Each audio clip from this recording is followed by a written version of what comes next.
এরে আল্লাহর বান্দা, তুমি চতুর্মুখী দুর্বল, খানার বেলায় দুর্বল, ঘুমের বেলায় দুর্বল, মেধার বেলায় দুর্বল, দুনিয়ার লাইনেও দুর্বল, তুমি আখিরাতের লাইনে দুর্বল।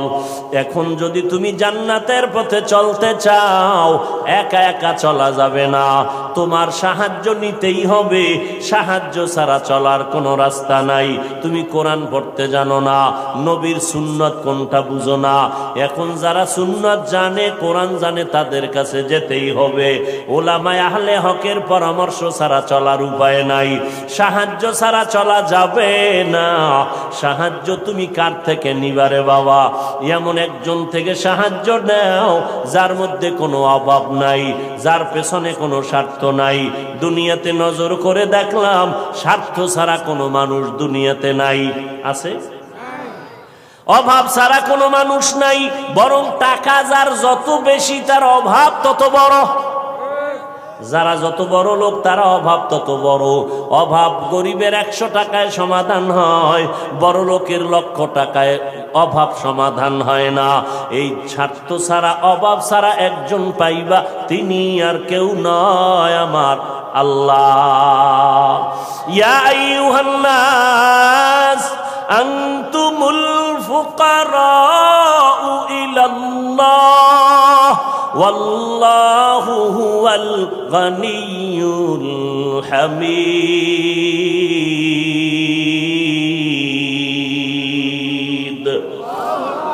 गर तवक्कुल मी कुनी हर सुबह शाम, मेरा सनद रिज़्क़ तू अज़ला मकाम।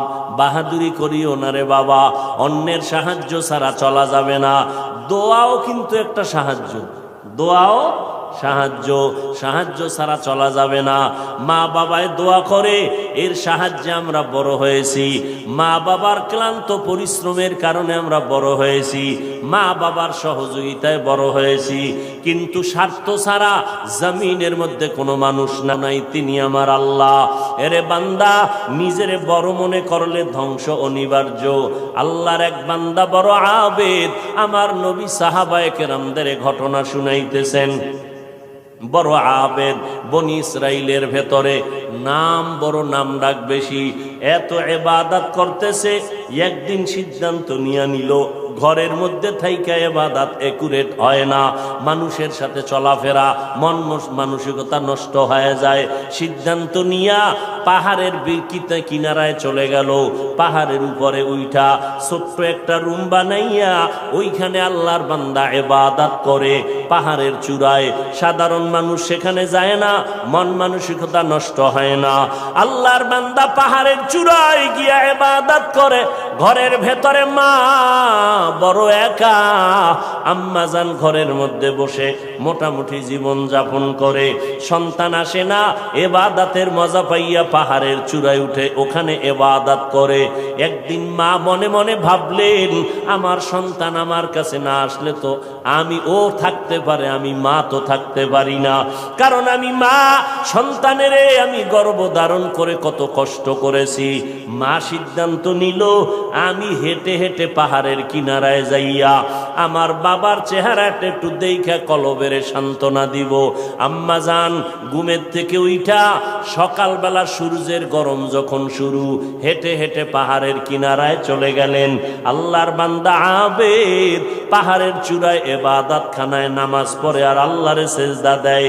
আম্মা জান পাহাড়ের কিনারায় যাইয়া সূর্যের আলোতে উপরে তাকাইতে কষ্ট হয়, হাতটাকে কপালের সামনে নিয়ে ছায়া দিয়া উপরে হালকাভাবে তাকাইয়া এরপরে ডাক দিলেন, এই সন্তান, আমি তোর মা পাহাড়ের কিনারায় আসছি, একটু দেখা দাও।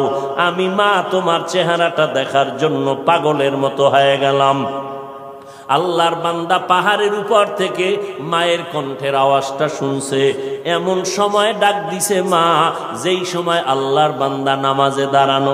চিন্তায় পড়ে গেল, এখন কি মায়ের ডাকে সাড়া দিব নাকি আমার মাওলার সাথে আমি কথা বলবো। সিদ্ধান্ত নিয়েই বান্দা মায়ের ডাকে আর সাড়া দেয় নাই, নামাজে দাঁড়ায় গেল, নামাজের ভিতরে মশগুল হয়ে গেল। আম্মা জান দীর্ঘ টাইম কষ্ট করে দাঁড়াইয়া সন্তান যখন সাড়া দেয় না, মা হালকা একটু কষ্ট নিয়ে বাড়ির মধ্যে রওনা। বাড়িতে চলে আসলেন, ঠিক আছে বাবা তুই ইবাদত করো, ওখানে থাক, আমার ডাকে সাড়া দিলি না, দুঃখ নিয়ে চলে গেলাম। মা বাসায় চলে গেল, কিন্তু মায়ের চোখে ঘুম হয় না। সন্তানের প্রতি যে মায়ের এত মায়া, ওই মায়ের সন্তান মায়ের মায়া কখনো বুঝবে না।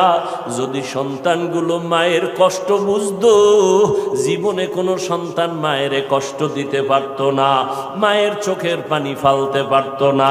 মা রাতের বেলা ঘুমাইতে পারে না, কষ্ট বুকের চাপা দিয়া। আবার পরের দিন মা বলে, না আজকে আবার একটু যায় বাবারে ডাক দেই, দেখিনি একটু চেহারাটা দেখতে পারি, কলিজাটা ঠান্ডা করতে পারি। আবার আম্মা জান দ্বিতীয় দিন চলে গেলেন সূর্যের গরমে, পাহাড়ের কিনারায় যাইয়া হাতটারে কপালের কাছে নিয়ে আবার ডাক দিছে, ও সন্তান তোমার মা ডাকতেছে, আসো একটু পাহাড় থেকে আইসা মায়ের কাছে দেখা দিয়া যাও, কলিজা ঠান্ডা করো। সন্তান এখনো নামাজে দাঁড়ানো, এবারও চিন্তা করলো আমি মায়ের ডাকে সাড়া দিব নাকি আমি নামাজের মধ্যেই থাকবো। সিদ্ধান্ত আগের মতোই অটল, নামাজ আমি ছাড়বো না, মায়ের ডাকে কোনো সাড়াও দিব না। মা দ্বিতীয় দিনের মতো কষ্ট পাইয়া বিদায় নিয়ে বাসায় চলে গেলে, কিন্তু মা মনেরে বুঝাইতে পারে না সন্তানের কষ্ট কখন মন থেকে যায় না। এরে আল্লাহর বান্দা, স্বামী আর স্ত্রী এক জায়গায় ঘুমায়, হঠাৎ একদিন তাকায়া দেখে স্ত্রী বালিশে মাথা লাগাইয়া গুনগুন গুনগুন করে কান্না করে। আব্বা জান জিজ্ঞাসা করে, বিবি কাঁদো কেন? কয় তোমার ঘুম তুমি ঘুমাও, আমি মনের দুঃখে কাঁদি। বলে কি দুঃখ? তোমার জানার দরকার নাই। মা চায় বাবায় জানো, না জানে তো বাবাও দুঃখ পাবে। স্বামী বেচারা কয়, না বলো তুমি কেন কাঁদো, আমার মনে বড় কষ্ট লাগতেছে, কেন কাঁদো বলো। মা চোখের পানি ছেড়ে কয়, স্বামী আমার সন্তানের জন্য আমি জীবনটা বিলায় দিলাম, আজকের 7টা দিন হয়ে গেছে সন্তান আমারে মা বলিয়া ডাক দেয় না, আমি পাগলের মতো হয়ে গেছি। বলে কেন ডাকে না? বলে সন্তান একটা অন্যায় করতেছিল, আমি একটু ধমক দিছি, সন্তান রাগ করে আর আমার সাথে কথা বলে না। ঘরে আইসা প্লেটটা নিয়ে খানা খাইয়া পেছনের দরজা দিয়ে চলে যায়, আমার দিকে তাকায় না। এবার বাবায় বলে, বিবি তুমি আরামে ঘুমাও, সন্তানের চিন্তায় ঘুম নষ্ট করিও না, আজকে না কালকে সন্তান বুঝতে পারলে তোমার কাছে আইসা মাপ চাবে। মা ডাক দিয়ে কয়, স্বামী আমার তুমি আমারে যত বুঝাও, আমি যতবার খানার প্লেট নেই আমি খানা মুখে দিতে পারি না, তোমারে বুঝাইতে পারি না আমার খানার থেকে ঘুমের থেকে সন্তানের মা ডাকে এত মজা। সন্তান যখন আম্মু বলিয়া ডাক দেয়, কলিজা ঠান্ডা হয়ে যায়। ও সন্তানেরা, ওই মা বাবা যারা কবরে রাইখা আজকে বাহাদুরি করো রে বাবা, ওই আল্লাহর বান্দি দ্বিতীয় দিনও কষ্ট পাইয়া বিদায়, কিন্তু রাতের ঘুম নাই, মনের মধ্যে বড় কষ্ট। নবীজি সাহাবায়ে কেরামদের সামনে ঘটনা বলেন আর কাঁদতেছেন, সাহাবায়ে কেরামরাও কান্নার আওয়াজ। মায়ার নবী বলেন, ও সাহাবায়ে কেরাম, ওই মা তৃতীয় দিন আবার চলে গেল পাহাড়ের কিনারায়, যাইয়া ডাক দিছে, বাবা একবার না দুইবার না, তৃতীয়বারের মতো আমি তোমার দরজায় এসে গেলাম, একটু পাহাড় থেকে নাইমা সারা দাও। আজও সন্তান নামাজে দাঁড়ানো, আল্লাহর মহব্বতে আর মায়ের ডাকে সারা দেয় না। 2 দিন মা কষ্ট পাইয়া কিছু বলে নাই, চলে গেছে। আজকে কষ্ট পাইয়া আর নিজের কন্ট্রোল করতে পারে না, আসমানের দিকে তাকাইয়া একটা কথা বলিয়েই ফেলছে। আসমানের দিকে তাকাইয়া বলে, ও আসমানের মালিক, এমন সন্তান দিয়ে কি হবে আমার, যেই সন্তান আমার 3 দিনের কষ্ট বুঝলো না রে আল্লাহ। আমার মনটারে মানাইতে পারি না, ওর তো একদিন মরণ হবে। তবে আমার একটা দাবি, ওরে তুমি জেনাকারিনী মহিলার চেহারা না দেখাইয়া মরণ দিবা না। কঠিন এক কথা আসমানে লাগায় দিলেন, আসমানে কবুল হয়ে গেছে। মা বাবার দোয়া, বড়দোয়ার মাঝখানে কোনো পর্দা থাকে না, আর সে আজিমে ডাইরেক্ট চলে যায়। এই যুবক, জিরি মাদ্রাসায় বলে আসছি, আল্লাহর কসম করে বলে গেলাম, কুতুবদিয়ার মুসলমান, কসমের কথা বিশ্বাস না করলে তোমার ঈমান দুর্বল। আল্লাহর কসম, ওয়াল্লাহি বিল্লাহি তাল্লাহি, 3 বার কসম করে বলে গেলাম। বিশেষ করে যুবকদেরকে বলছি, মরার আগে যদি পঙ্গু হইয়া বিছানায় কষ্ট পাইয়া মরতে চাও, তাহলে মার সাথে বাবার সাথে বেয়াদবি কর, শিক্ষকের সাথে বেয়াদবি কর, মুরব্বীদের সাথে বেয়াদবি কর। আল্লাহর কসম, মরার আগে তুই পঙ্গু না হইয়া মরবি না, লিখে রাখ। আমার কথাটাকে যদি অবিশ্বাস করো, তোমার ঈমান চলে যাবে, কারণ আমি 3 বার কসম খেয়ে বলে গেছি। এখন তুমি পণ্ডিতেরা প্রশ্ন করবা, হাফিজ সাহেব তুমি মনের রাগে বললা না, তুমি দলিল নাও। ক্বালান নবিয়্যু সাল্লাল্লাহু আলাইহি ওয়া আলিহি ওয়া সাল্লাম, ইসনানি ওয়াজ্জিলুহুম আল্লাহু ফিদ দুনিয়া আল বাগয়ু ওয়া উকুকুল ওয়ালিদাইন, আও কামা ক্বালান নবিয়্যু আলাইহি সালাতু ওয়াস সালাম। আল্লাহর নবী বলেন, 2টা অন্যায় দুনিয়াতে এমন আছে, যেই 2টা অপরাধ করলে মরার আগে জমিনে শাস্তি হবে। কয়টা অন্যায়? কি আপনাদের খারাপ লাগতেছে? মোনাজাত দিয়ে দিব? আমার তো কষ্ট, অনেক কষ্ট, মাইকটাও সুন্দর না, তারপর আপনাদের মহব্বতে কথা বলতেছি গলা ফাটাইয়া। কি করার? তারপর আপনারা বসলে একটু আমি কথা ফিনিশিং দিয়ে আসতেছি, আর একটু সামনে আগাবো। আল্লাহ সবাইকে কবুল করে। মদিনার নবী বলেন, 2টা অপরাধ আছে, যদি দুনিয়াতে করো মরার আগে শাস্তি হবে, মরার পরে না। বাবার সাথে বেয়াদবি করবে, নবী বলেন তাদের শাস্তি হবে মরার আগে দুনিয়ার জমিনে। যারা জুলুম করবে, ওস্তাদের ইজ্জতের উপর আঘাত করবে, ভাইয়ের উপরে জুলুম করবে, বোনের উপরে জুলুম করবে, প্রতিবেশীর উপরে জুলুম করবে, গরিবের উপরে জুলুম করবে, এই জালেমের বিচার আমার আল্লাহ মরার আগেই করে নিবেন। ও আল্লাহর বান্দারা, মা যখন কথাটা বলেই ফেললেন, আসমানে কবুল হয়ে গেল। কি বরদোয়া করলেন? মা গেছেন, ভুলে গেছেন? জেনাকারিনী মহিলার চেহারা না দেখাইয়া মারবা না। মা কিন্তু কঠিন কয় নাই, যদি কইতো জেনা না করাইয়া মারবা না, তা আরো কঠিন হয়ে যাইত। মা একটু পাশ কাটায় বললেন, ও জেনা টেনা করবে না, কিন্তু জেনাকারিনী মহিলার চেহারা দেখে মরবে, এটাও একটা অভিশাপ। এক তো মহিলা দেখবে না, কারণ আমার বাচ্চা তো ইবাদত করে পাহাড়ের চূড়ায়, সে কোনো নারী দেখবে না, কিন্তু দেখতে গেলেও জানো নামাজি না, একটা জেনাকারিনী নারী দেখবে। পুরা বনি ইসরাইলের মাঝে প্রশংসা, পাহাড়ের চূড়ায় আল্লাহর বান্দা এত পরিমাণ ইবাদত করে যে তার ইবাদত আল্লাহর প্রতি এতটা অগাধ বিশ্বাস, পৃথিবীর কেউ তাকে আল্লাহর থেকে বিন্দু পিছপা ঘটাতে পারবে না, গাফেল করতে পারবে না।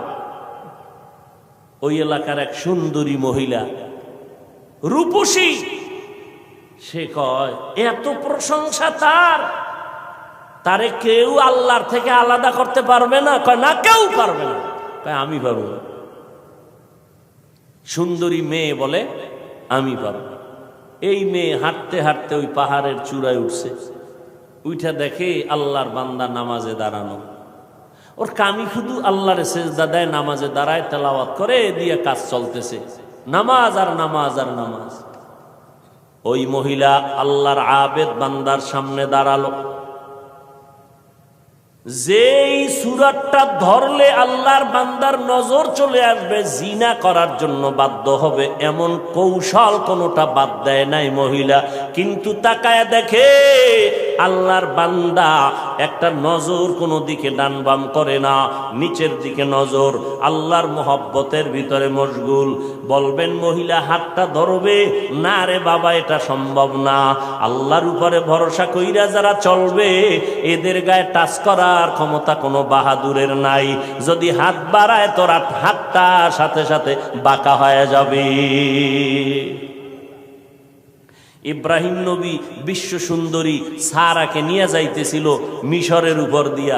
জালেম বাদশা খবর পাইয়া সুন্দরীর টাইনা নিয়ে আসছে। ইব্রাহিম নবী গাছতলায় বয়ে খায়, আল্লাহ আমি না নবী, আমার স্ত্রীর উপরে যদি আঘাত করে চরিত্রের, তা আমার নবুয়তের হালাত কি হবে? আল্লাহ কয় হেফাজত আমি করব, তোমার ভয় লাগে? তোমার অন্তর্চক্ষু খুলে দিলাম, ওই বাদশা জালেম তোমার স্ত্রীর সাথে যা করবে তুমি গাছতলা বয়ে সব দেখবা। জালেম মিয়া আসল রুমের মধ্যে ঢুকাইয়া যখন হাত বাড়াইছে, হাতটা বাঁকা হয়ে গেছে, অবশ হয়ে গেছে। একবার, দুইবার, তিনবার পরে বেডি ইব্রাহিম নবীর স্ত্রীর কাছে মাপ চাইছে। মাপ চাইয়ে কয়, তোমার মধ্যে এমন কি পাওয়ার, আমি হাতটা আগাইয়া গেলেই বাঁকা হয়ে যায়? এই মহিলা, তোমার মধ্যে পাওয়ার কি? আমার মধ্যে কোনো পাওয়ার নাই, একটা পাওয়ার, আমি আল্লাহর একজন নবীর স্ত্রী। তাই নাকি? বলে হ্যাঁ। কই সে নবী? বলে গাছতলায়। ডাকো, সম্মানের সাথে ডাকো, মাফ করে দাও আমাকে, অন্যায়ের থেকে মাপ চাইলাম। এইবার বাদশাহ ডাইকা নবীরে মেহমানদারি করাইয়া ওই বাদশার এক খাদেমা হাজেরা এরে দিয়ে দিল ইব্রাহিম নবীর খেদমতে। সন্তান টন্তান নাই, শুইনা দিয়ে দিছে। ইব্রাহিম নবী বিবাহের বন্ধনে আবদ্ধ কইরা এরপরে সে 80 বছরের পরে মাওলা একটা সন্তান দিলেন ইসমাইল নামে। তাও পাহাড়ের চূড়ায় উঠা আল্লাহর বান্দার সামনে যত অপকৌশল করার প্রয়োজন করছে, কিন্তু বান্দার দিলকে তার দিকে আকৃষ্ট করতে। এই যুবক, বুঝো কিছু, তুমিও মুসলমান, আর তোমার মন আকৃষ্ট করবে কিভাবে? তুমি আকৃষ্ট আর একজনকে করতেছ। একজনকে করলে তো হইতো যে হ্যাঁ একবারের মাইয়ার মন আকৃষ্ট করে বিয়ে করে জীবন চালায়। তুমি করতে করতে 10টা মাইয়ার জীবনের উপরে আক্রমণ করেছ। এর ঝাল আল্লাহ দুনিয়ায় মিটাবে, মরার পরে না। জুলুম করেছ নারীর ইজ্জতের উপরে, বিচার হবে মরার আগে, রসুলের হাদিস। মহিলা এবার সার্থক না ব্যর্থ দেখছেন নি? আপনার এরকম বেউস পাহাড়ের চূড়ায় মহিলা কি সার্থক না ব্যর্থ? সার্থক। ব্যর্থ হয়ে গেল, পুরুষের সাথে দুর্বল হয়ে গেল, পারলো না, জিততে নাইমে আসে নিচে। কয় যখন সোজা ভারী নেই, এবার বাঁকা তোরে ঠিক করুন। বাঁকা কি? নিচে নাইমা চলে গেল। ওই পাহাড়ের পাশে একটা বিশাল খোলা ময়দান, ময়দানের ভিতর একটা রাখাল বকরি চড়ায়। ওই রাখালকে ধরলো, রাখালের সামনে যাইয়া অপকৌশল করে রাখালের সাথে জিনা করেছে এই নারী। একটা ছেলে সন্তান হয়ে গেল। ছেলে সন্তানটা হাতের মধ্যে নিয়া ওই বেশ্যা নারী এলাকায় ঘুরে আর কয় বাচ্চা হলো ওই পাহাড়ের চূড়ায় আবেদওয়ালা বান্দার বাচ্চা। দেখছেননি কারবার? ঘুমাইতেছেন আপনারা না? হ্যাঁ, যে ওয়াজ চলে এত পুরান ওয়াজ আপনারা সবাই জানেন, ঘুমাইলেই হয়। বাচ্চা কার জানেননি? কার কার? আর মহিলা প্রচার করে কার? আল্লাহ জানেনি। মায়ের বরদোয়া একদিক, ওদিকেও আল্লাহর কাছে কাঁদতেছে। দুই দ্বিমুখী সংঘর্ষ চলতেছে। একদিকে মা কইছে জেনাকারিনী মহিলার চেহারা দেখাও, ওদিকেও আল্লাহরে ডাকতেছে যেন ইজ্জত নষ্ট না হয়। মহিলা যখন এই বাচ্চা নিয়ে মানুষের কাছে কান্দে আর কয় বাচ্চা ওই তোমগো আবেদের, তোমরা যার এত গুণগান গাইছো ওই বাচ্চা, জিনার বাচ্চা, অবৈধ বাচ্চা। মানুষ সব শুই না, যারে এত কলিজা দিয়া ভালোবাসি তার অবস্থা এই। লাঠি টাঠি নিয়া এবার পাহাড়ে উঠা, আরে ফিডা খানকা টানকা সব ভেঙ্গে যখন আল্লাহর বান্দার উপরে আঘাত শুরু করেছে, বান্দা বলে তোরা আমার গায়ে হাত দাও কেন? বলে এই খবর, তাই নাকি? বলে হ্যাঁ, আল্লাহর জাতের কসম, আমার দ্বারা এমন কোনো অপরাধ হয় নাই। কে বলেছে? আমগো এলাকার সেই রূপসী নারী, তাকে ডাকো।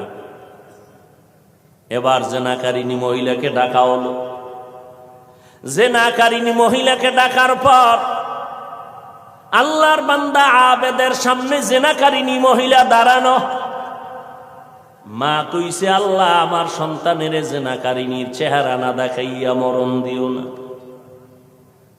এই ঘটনা শুনে জেনাকারিনী মহিলা বাচ্চা নিয়ে হাজির। আল্লাহর বান্দা সিজদায় পড়ে কান্না করে কয়, আল্লাহ তুমি আমারে মাফ করিয়া দাও, উম্মতের সামনে তুমি সত্যটারে জাহের করে দাও, সত্যটারে তুমি প্রকাশ করে দাও, ইজ্জতের হেফাজত করো। নামাজ পড়ে কান্নাকাটি করে দোয়া করে এইবার মহিলার সামনে দাঁড়াইল। মায়ের বরদোয়াটা এইবার কবুল হয়ে গেল। এইবার মহিলারে কয়, তুই নাকি আমার বিরুদ্ধে বলেছো? কয় হ্যাঁ। কি বলছো? কয় বাচ্চা তোমার। কয় নাউযুবিল্লাহ, বাচ্চা আমার? বলে হ্যাঁ। দে বাচ্চা আমার কোলে দে। আল্লাহর বান্দা বাচ্চাটা কোলের মধ্যে নিয়া এরপর বাচ্চারে একটু হাত স্পর্শ করে, এই বাচ্চা তুই বল। বাচ্চা তো দুধের মাত্র বাচ্চা, কথা বলতে পারে না, বল তোর বাপকে। মুহূর্তের মধ্যে বাচ্চার জবান খুলে গেল। বাচ্চা বলে, আমার বাপ হলো রাখাল। আমার বাপকে? মায়ের কোলে দুধের বাচ্চা কথা বলেছেন, যেমন মারিয়াম আলাইহিস সালামের সন্তান ঈসা আলাইহিস সালাম। মায়ের কোলে দুধের বাচ্চা ঈসা নবী কথা বলেছেন শিশু অবস্থায়। ইউসুফ নবীরে যখন জুলাইখা আটকাইয়া দিছিল, স্বামীর সামনে জুলাইখার স্বামীর সামনে ইউসুফ দাঁড়ানো। যখনই এগুলো সব স্পষ্ট হলো, ইউসুফ নবী বলল, আমার কোনো দোষ নাই, জুলাইখার দোষ, সাক্ষী দাও।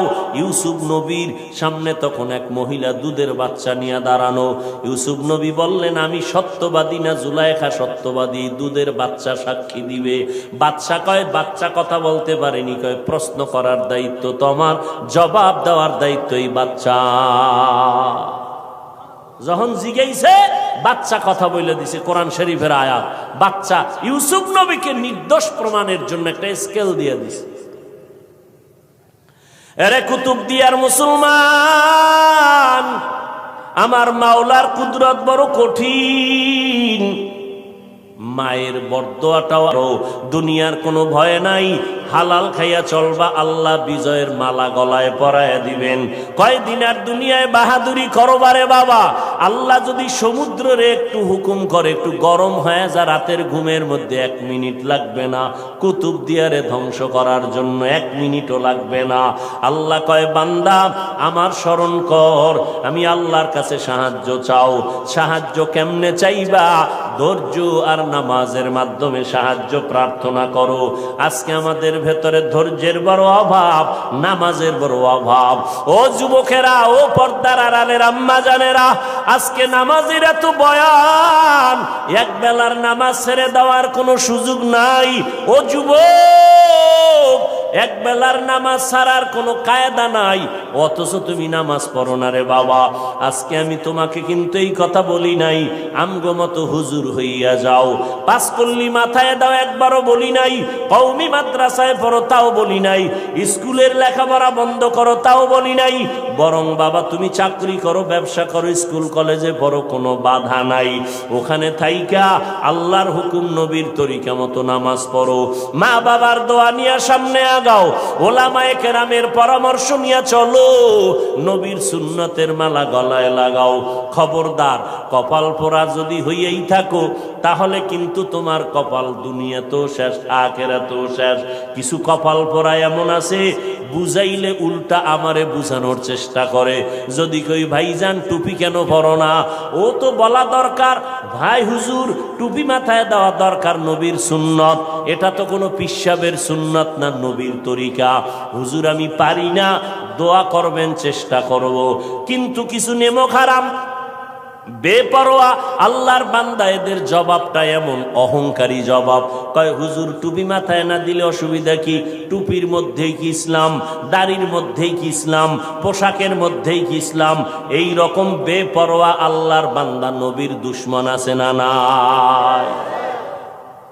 টুপির মধ্যে ইসলাম নাই, দাড়ির মধ্যে নাই, পোশাকে নাই, পর্দায় নাই, হালালে নাই, তো ইসলাম কই? সমুদ্রের তলদেশে। বিনয়ী হয়ে যাও রে বাবা, নিজেরে ছোট বানাইয়া চলো। কোন আলেম যদি বলে বাবা নামাজ কেন পড়ো না, তোমার জবাব থাকবে হুজুর নামাজ অবশ্যই পড়া দরকার, আমি চেষ্টা করি পারি না, একটু দোয়া কইরা দেন সামনের থেকে যেন নামাজ ধইরা ফালাইতে পারি। বিনয়ের সাথে দোয়া চাওয়ার চেষ্টা করো, অপরদিকে মা বাবার দোয়া নিয়ে আগাও। ও যুবক ভাই, আমি তোমারও সামনে উদাহরণ পেশ করি, সব জায়গায় বলি তোমার মতো যুবক পাঁচ বেলার নামাজ পড়ে, এই জমিনের মধ্যে স্কুল কলেজে পড়িয়াও নামাজ পড়ে আছে না নাই? ভাইরা আমার, পাঁচ বেলার নামাজ পড়ে অভাব নাই। তোমার আমার মতো যুবক সন্তান নবীর তরিকা মতো চলে, চাকরি করে, ব্যবসা করে, অভাব নাই। আল্লাহর মোহাব্বত নিয়া আল্লাহর কাছে তওবা করো, তওবার দরজা খোলা। মনে মনে বলো হে আল্লাহ, আর নামাজ ছাড়বো না, বেপরদায় চলবো না, মা বাবাকে কষ্ট দিব না, ওলামায়ে কেরামের পরামর্শ নিয়ে চলবো, নবীর তরিকায় চলবো, ওলামায়ে কেরামের পরামর্শ নিয়ে চলবো, নবীর সুন্নাত মেনে চলবো। আল্লাহর কাছে যদি তওবা করার নিয়ত হয়, খাঁটি তওবা করার নিয়ত যাদের আছে, দুটো হাত আমার আল্লাহকে দেখায়া দাও। আয় আল্লাহ, আমাদের হাতগুলো কবুল করে নেন, তওবা কবুল করে নেন, তওবার উপরে মজবুত হইয়া চলার মতো তৌফিক দান করেন, আমিন। আলহামদুলিল্লাহি রাব্বিল আলামিন, ওয়াসসালাতু ওয়াসসালামু আলা সাইয়্যিদিল আমবিয়াই ওয়াল মুরসালিন ওয়া আলা আলিহি ওয়া আসহাবিহি আজমাইন। ইয়া আরহামার রাহিমিন, ইয়া আরহামার রাহিমিন, ইয়া আরহামার রাহিমিন। রব্বিরহামহুমা কামা